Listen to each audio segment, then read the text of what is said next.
Assalomu alaykum aziz Fardu jamoasi ahli hamda hurmatli talaba yoshlar. Farduning axborot xizmati bo'limi sizlarga yangiliklarni ulashishda hamda turli xil iste'dodlarni kashf etishda davom etadi. Bugun bo'lim tomonidan yo'lga qo'yilgan Farduning xorijiy talabalari loyihasining navbatdagi sonini sizlarga havola etmoqchimiz. Maqsadimiz esa Farg'ona davlat universitetining taniluvchanligini oshirish, unda ta'lim olayotgan xorijiy yoshlarni faoliyatini yoritish hamda universitetimiz haqida xolisona fikrlarni o'rganishdan iborat. Ushbu loyihaning ikkinchi mehmoni Javharbek Musayibzoda studiyamizga xush kelibsiz. Bugun siz bilan ushbu loyiha doirasida batafsil suhbatlashamiz. Demak, biz podkastimizni boshladik. Tayyormisiz? Albatta, tayyorman. Unda marhamat. O'zingiz haqingizda batafsil gapirib bersangiz, asli qayerliksiz? Avvalambor assalomu alaykum.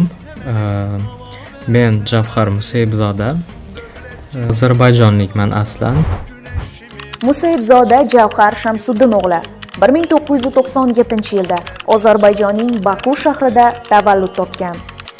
2019-2022-yilda Shvetsariyaning Jeneva universiteti, 2015-2019-yillarda esa Turkiyaning Bilkent universiteti xalqaro aloqalar va barqaror rivojlanish yo'nalishini tamomlagan. Hozirgi kunda Farg'ona davlat universitetida doktorantura bosqichida ta'lim olmoqda. Turkiya, Fransiya va Xitoy davlatlari ta'lim grantlari sohibi. Farg'ona shahrida 2022-yildan beri ham o'qib, ham mehnat faoliyati olib boryapman. Bundan oldin uzoq yillar Toshkent shahrida yashaganman. Lekin 2011-yilda litsey, bakalavr va magistratura bosqichlarini o'qish uchun xorijga ketdim.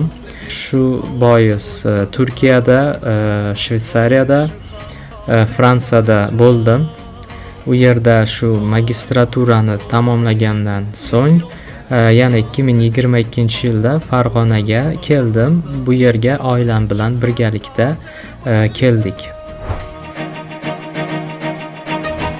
Strategik rivojlanish bo'limida faoliyat olib borishingizni aytdingiz va bilamizki, bu bo'lim universitetni xalqaro obro'yini yuzaga chiqarib berishga xizmat qiladi. Universitetimizning muvaffaqiyatlari to'g'risida nimalar deya olasiz? Demak, 2 yildan oshiq faoliyatim davomida men va bizning bo'lim va albatta keng universitet jamoasi ko'p ishlar qildi. Biz xalqaro reytinglarga murojaat qildik, u yerda o'z ma'lumotlarimizni ko'rsatib yoritdik va shu bois bizning universitet mana oxirgi yilni namuna qilib oladigan bo'lsak, 2024-yilda xalqaro reytinglarda, bularning ichida albatta Times Higher Education, QS va boshqalari bor, Fardu o'z o'rnini egalladi. Namuna qilib aytsak, Times Higher Education Impact Rankingsda 2024-yilda biz bilamizki, barqaror rivojlanishning 17 ta maqsadi bor. Bulardan 5 tasida top 500 va 4 ta maqsad bo'yicha top 1000 talikka kirdik. Bu jahon bo'yicha. Undan keyin QS ni aytishim mumkin. QS Osiyo reytingida Fardu, albatta Osiyoda minglab universitetlar bor. Bularning ichida Fardu 800 va 850-o'rinlarda shu o'rinda o'z o'rnini topdi. Undan tashqari UI Green Metric ni aytishimiz mumkin. Bu ham ekologik barqarorlikni o'lchaydigan bir reyting desak bo'ladi. U yerda ham Fardu jahon bo'yicha 483-o'rinda edi 2024-yilgi ko'rsatkichlarga qarasak. Va bu yil ham albatta ishlar olib borilyapti, yangi chora-tadbirlar tuzildi va umid qilamizki, yana ham yaxshi natijalarga erishamiz. Strategik rivojlanish bo'limi hamda xalqaro hamkorliklarga ham qaratilgan faoliyat olib boradi. Bunda biz xalqaro bo'lim bilan hamkorlikda ish olib boramiz. Navbatdagi savolimiz bilan sizga yuzlanamiz. Yoshligingizdan qanday fanlarga va qaysi sohalarga qiziqqansiz? Yoshligimdan xorijiy tillarga va geografiyaga qiziqqanman. Bunda albatta turtqi otamni olib kelgan kitoblari desak bo'ladi. U atlaslar olib bergan menga. Men shu atlaslarda ko'rib xaritalarga qiziqqanman va kichkinaligimdan diplomat bo'lishni, xalqaro sohada faoliyat olib borishni bir o'zimda orzu qilganman. Shu soha bo'yicha ham men albatta oliy ta'limda, ya'ni magistratura va bakalavrda ham shu sohada yo'nalishda o'qidim aslida. Bu xalqaro munosabatlar bo'ldi va barqaror rivojlanish, innovatsiya sohalarida ham o'zimni sinab ko'rdim. Navbatdagi savolimiz: Farduda ham o'qib, ham ishlab faoliyat olib borar ekansiz. Fardu sizga nimalar berdi? Fardu albatta ko'p narsalar o'rganish oliygohda. Birinchi bo'lib avvalambor aytmoqchimanki, mana birinchi kelganimda meni juda issiq qabul qilishdi. Har tomonlama yordam berishdi. Ham albatta bu sohada, masalan, xalqaro sohada ish taklif etishdi. Bundan keyin o'qish uchun doktoranturada shunday imkoniyatlar borligini aytishdi. Ya'ni ham tarix fakultetidagi ustozlar hamda rektoratdagi rahbariyat va xodimlarni katta yordami bo'ldi. Va men albatta xursand bo'lib shu yerda ham o'qishni ham ishlashni qabul qildim.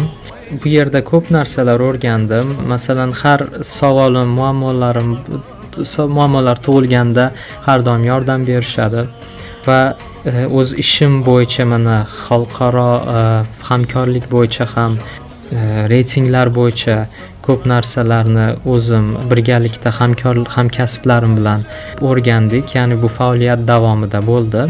Ya'ni ham ishimda ham o'qishda menga ko'p narsalar berdi Fardu. Javob uchun tashakkur. Sizda millatimizga, ya'ni o'sha ona tilimizga nisbatan yuksak hurmatni his etdim. E'tirof etish kerakki, o'zbek tilida juda ravon so'zlashar ekansiz. O'zbek tilini qanday o'rgandingiz? Boshida aytib o'tganimdek, aslida uzoq yillar yashaganman O'zbekistonda. Bu yashash albatta tilni o'rganishga ham olib keldi va bu yerda aytib o'tish kerakki, o'zbek tili umuman menga yod bir til emas. Chunki Ozarbayjon ona tilim ham yildizlari bir, o'zbek tili bilan juda o'xshash. Bu sababdan o'rganish oson. Hattoki shu Ozarbayjondan kelgan insonlar ham aytadi, bir necha oy ichida ham ravon tushunishga ham gapirish mumkin deydi o'zbek tilida. Ya'ni men uchun ona tilimga teng o'zbek tili va ham qiziqqanman. Albatta shu Farg'onada, Farduda bo'lgan paytimda ham adabiy tilni ham o'rgandim deb o'ylayman va harakat qilamanki, albatta rivojlantirishga. Galdagi savolimiz: o'zbek tilida biror she'r yoki g'azal aytib bera olasizmi? Bilamizki, ozarbayjonliklar ham, Ozarbayjon xalqi ham O'zbekiston adabiyotida o'rin egallagan. Bizning ko'p shoirlarimiz, adabiyotshunoslar ham O'zbekistonda bo'lgan, faoliyat olib borgan. Bularga biz namuna qilib Maqsud Shayxzodani aytishimiz mumkin, Akif Bag'irovni aytishimiz mumkin masalan. Va men Akif Bag'irovni, u ham shoir va adabiyotshunos. Uni bir she'ri bor, O'zbek kelayotir degan nomli qasida. Shundan men bir parchani aytib o'tmoqchiman. Yo'l bo'shat dillarda muzlagan armon, yo'l bo'shat mensimay xor qilgan nodon. Yana 1000 yillikning tong otaridan, yo'l bo'shat zamona, yo'l bo'shat jahon, o'zbek kelayotir tarix qaridan. Mana bu she'r o'zimda juda ajoyib hislarni uyg'ontiradi va o'ylaymanki, shu Ozarbayjonni ham, o'zbek xalqini ham bu she'rda men ko'raman. Chunki ozarbayjonlik bir inson yozgan bu she'rni. Aytingchi, ozarbayjonlik yoshlar Farg'ona davlat universitetiga kelib ta'lim olishlari uchun ular oldida qanday muammolar mavjud yoki siz kabi talabalarning safi kengayishi uchun qanday takliflar bera olasiz? Namuna keltiradigan bo'lsak, xizmat safarini aytdik. Ozarbayjonga borganimizda biz u yerda 3 ta universitet bilan muzokaralar olib borganda ular biz ham ularga taklif berdikki, albatta o'zbek talabalar hamda ozarbayjonlik talabalarni almashinuvi, professor o'qituvchilarni almashinuvini yo'lga qo'yish haqida va bu o'ylaymanki kelgusi yillarda boshlaydi bu loyiha ham. Va qo'shimcha aytishim mumkinki, Fardu hozirda xalqarolashtirish maqsadida o'z universitetimizni biz ingliz tilida ham yo'nalishlarni yo'lga qo'ymoqdamiz. Bu juda muhim. Nafaqat ozarbayjonlik hamda boshqa chet el talabalari ham kelib qiziqish ko'rsatishi uchun muhim. Yo'nalishlarimizni ingliz tilida ham keng joriy etib, chetdan talabalarni olib kelmoqchimiz. Ozarbayjonlik talabalar balkim kelib bu yerda o'zbek tilida ham ta'lim olishi mumkin. Bu albatta boshida muammolar, qiyinchiliklar tug'dirsa ham bir necha muddatdan so'ng albatta oson bo'ladi ular uchun. Va bu yerda yana summer school degan yozgi maktablarni ham boshlamoqchimiz. Asosan Ozarbayjondan, Turkiyadan talabalar kelib o'zbek tarixi, madaniyatini o'rganishi uchun yozda qisqa muddatga talabalar kelib ketishiga biz erishmoqchimiz.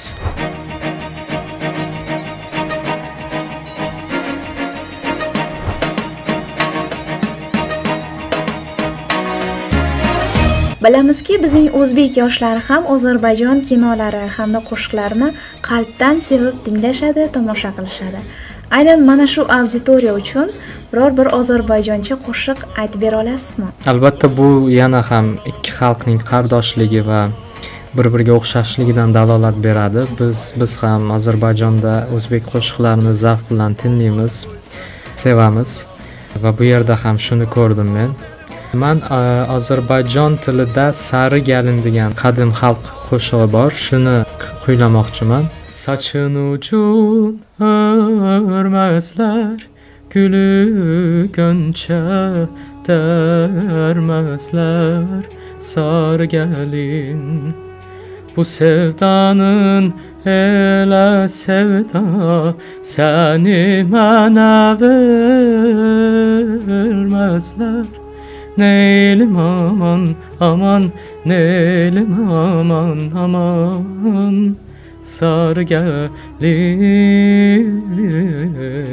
na na na na na. Saçın ucun hörmezler, gülü sulu. Qo'shiq uchun rahmat, tashakkur aytamiz. Juda ham shirali ovozingiz bor ekan.